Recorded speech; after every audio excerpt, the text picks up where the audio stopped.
Hey, thank you, sir. You can do this. Sorry, can you do it? Yeah? Sure. Good afternoon. Good afternoon. That's my spar for that. I mean, that's not a spar. I didn't realize it's 1 hour and 30 minutes drive. So I got myself a flotation device. If I sink, it will help me surface. So good afternoon one more time, and I realize not everyone here is a Toastmaster, correct? Yes. Some look like teachers and principals of LaSalle. Am I right? This whole people over here, Yes. my daughter goes to LaSalle, right? So clap for me. It's a good school. I'm proud to send my daughter to LaSalle. And not Toastmasters. Good, welcome to this club. Okay, I really have no idea how to do the same inspiration as Dinah, because Dinah is a really tough act to follow. And I don't know what to say or do. So I'll stand quietly for a minute and pray, if that's okay.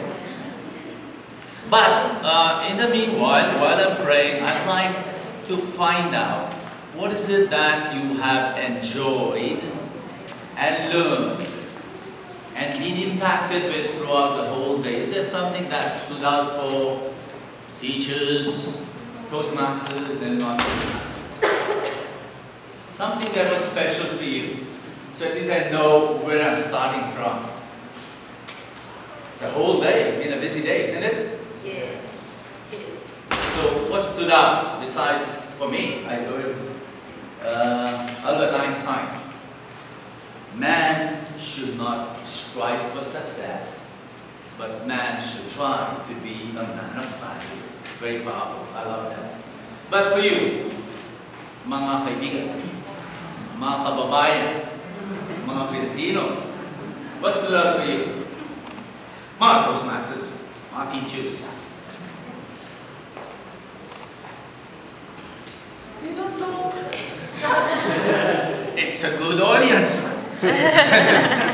Well, you know, let's do the usual start. The usual start is that introduction was way too long. Next time, just one line should be okay. I shouldn't be writing out stuff with pictures on it. It kind of is embarrassing to come here and see your picture up there. So I'm a little shy of limelight. So let's turn this around. What I thought, first thing when Louisa, is it Louisa? Yes. Louisa said, come and talk. So she didn't tell me what to talk about. So I said, fine, we'll talk about anything. And that I like.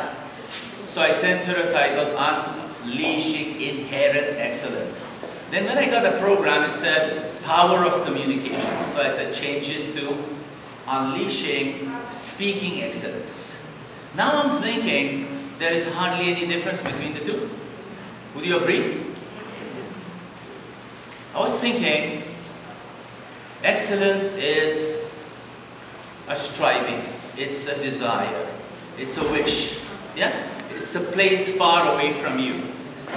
But yet, when I call it inherent, that means a place far away from you, your dream exists within you.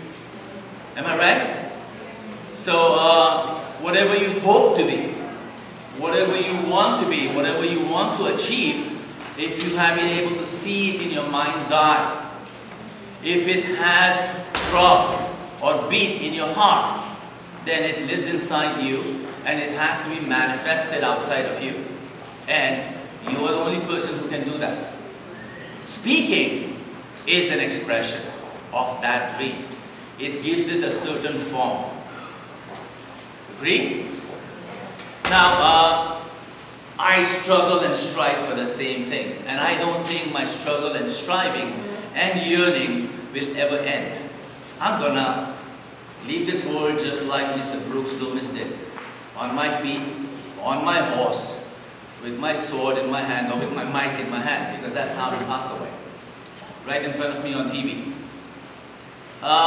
So that's what I'm gonna strive for. But let me tell you some of the experiences I've had getting to this point, understanding that excellence is a struggle. Yeah? It's an effort, it's a lifelong effort, it's a lifelong striving. I will share with you 3 stories, 3 experiences of my life as a speaker. Is that okay? Yes. Yeah? And I really don't have super powerful PowerPoints. So I'll let you decide what the message at the end of the story will be, because some of you are Toastmasters. So you do know that every story has a message. Either it's implicit or it's explicit. But let's make it explicit if it's not understood quickly. My first very embarrassing story with Toastmasters was about 10 years ago. You're a Toastmaster, right? Yeah, of course you are. 10 years ago at a contest. And till today I wonder why people contest, but we'll talk about it. I do have a sort of an answer. I was up on stage. It was an area contest, or maybe a division contest, I don't remember.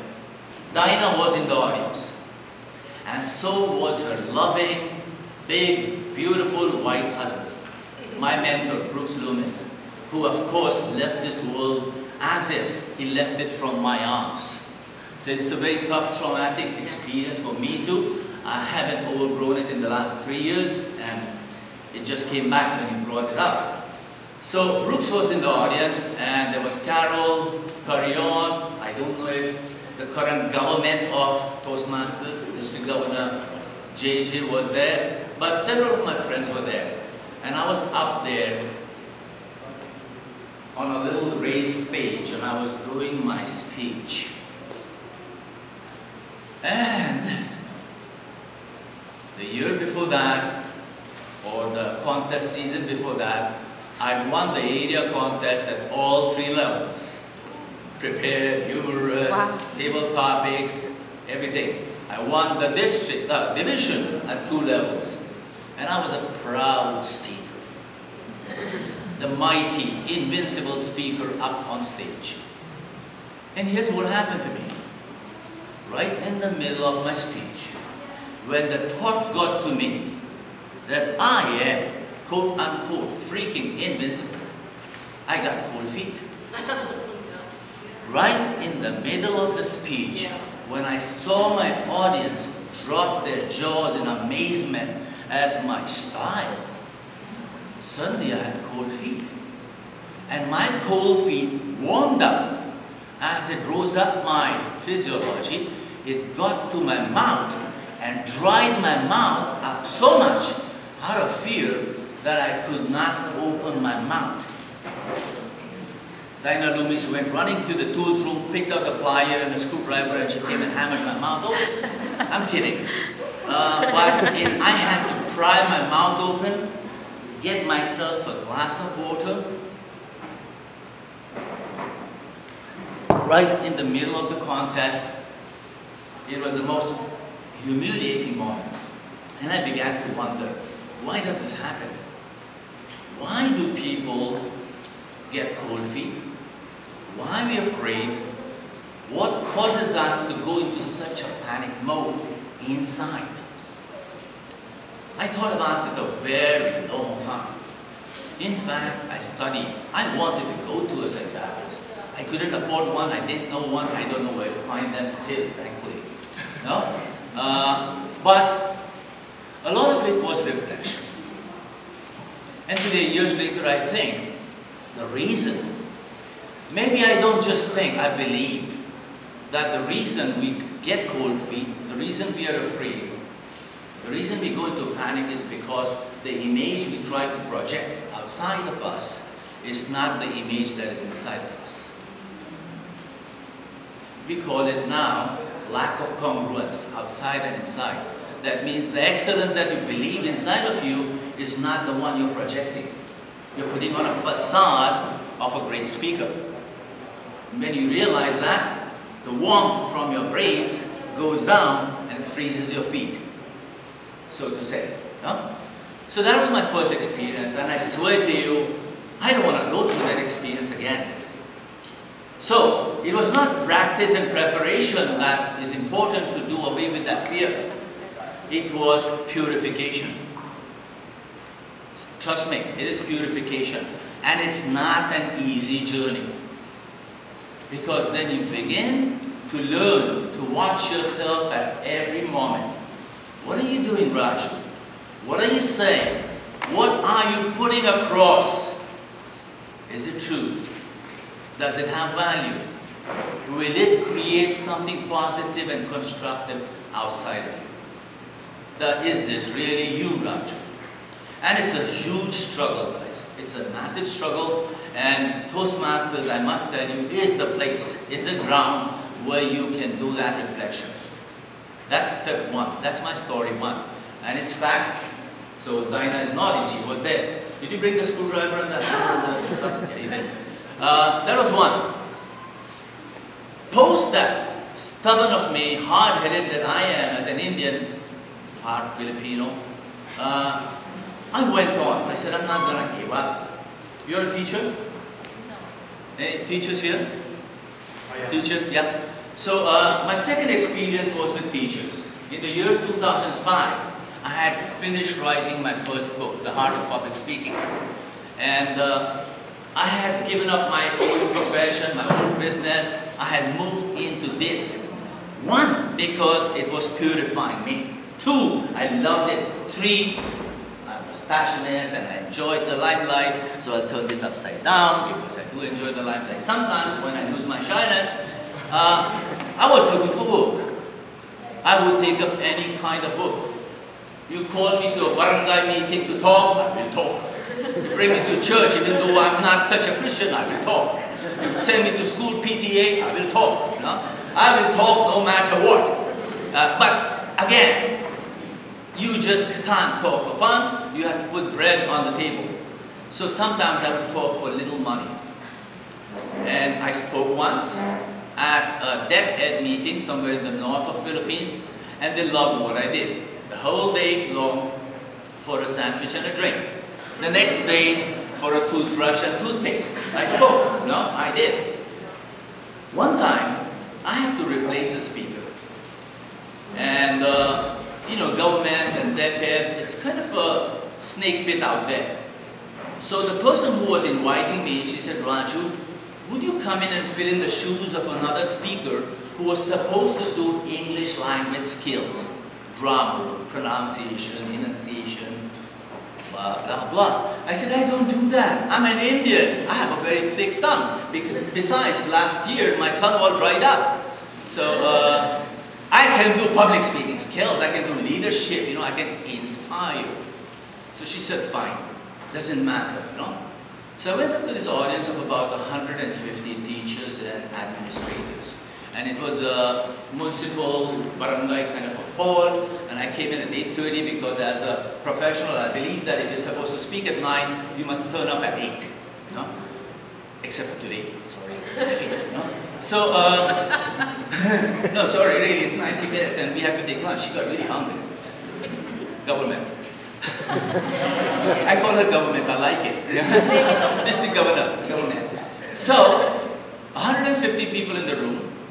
And I went up on stage and I had my little PowerPoint to back me up and I began to do my work. All through, from 9 a.m.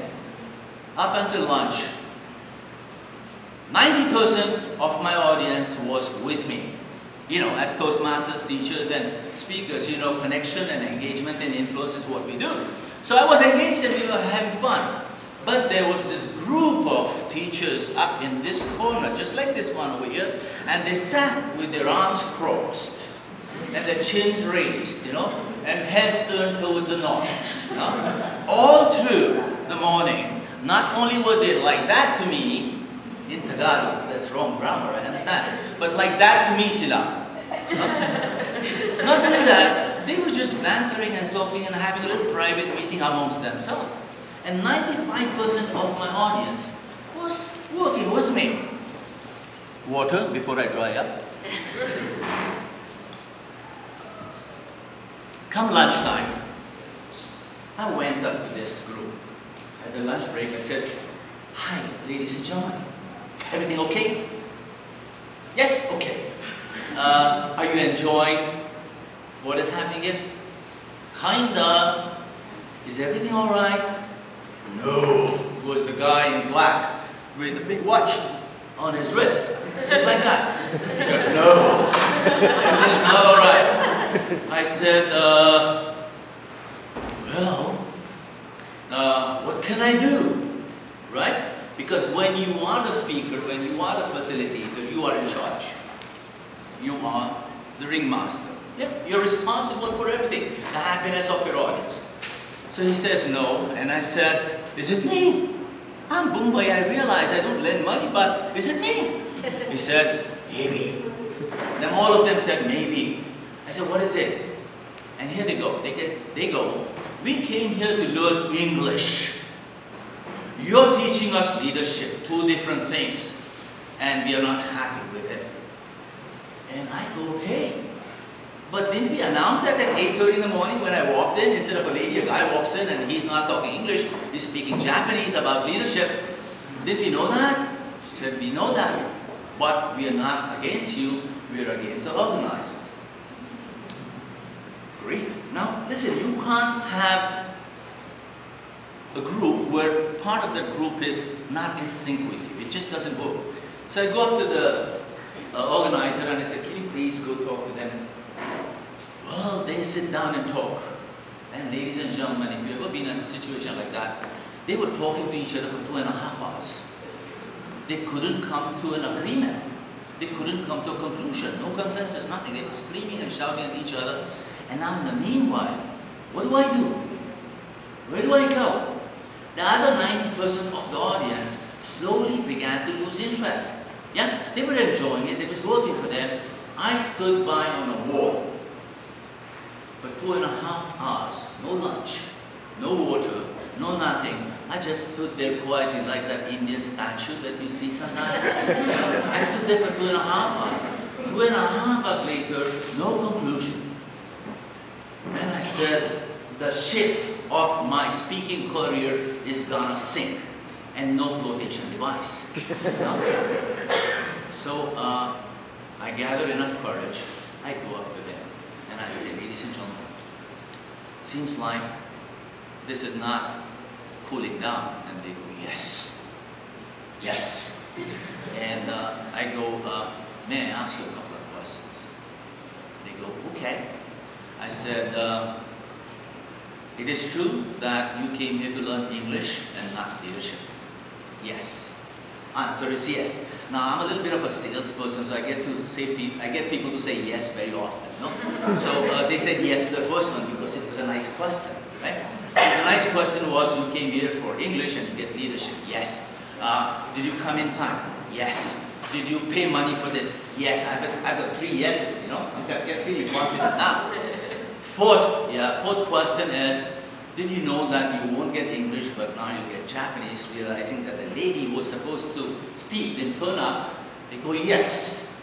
I said, "Fine, I'm still on a good track. It's still a yes. What about no?" No? Then my next question is, did you take time out of your life, from your work, from your home, from your social participation? Did you take this one day off and come here? Yes? Sir, did you take one day off and come here to attend this? Yes. Very good, I like it. I love you too. No? Give him a round of applause, yes. So he goes, yes. Now, another question. Nobody's waiting for you. Nothing else is happening from 9 to 5 today. Nobody's dying on you. The answer was? Yes! Okay, I said, now, last question. This was the dangerous question. This was the $1 million question. From 9 a.m. to 12 noon, while I was up there talking to the rest of the people, your unconscious mind, one ear, while it was here, looking up, the other one, was it listening, participating, and enjoying and picking up something of value? They had no choice, just like you, very resistant. They go, yes. I said, in that case, may I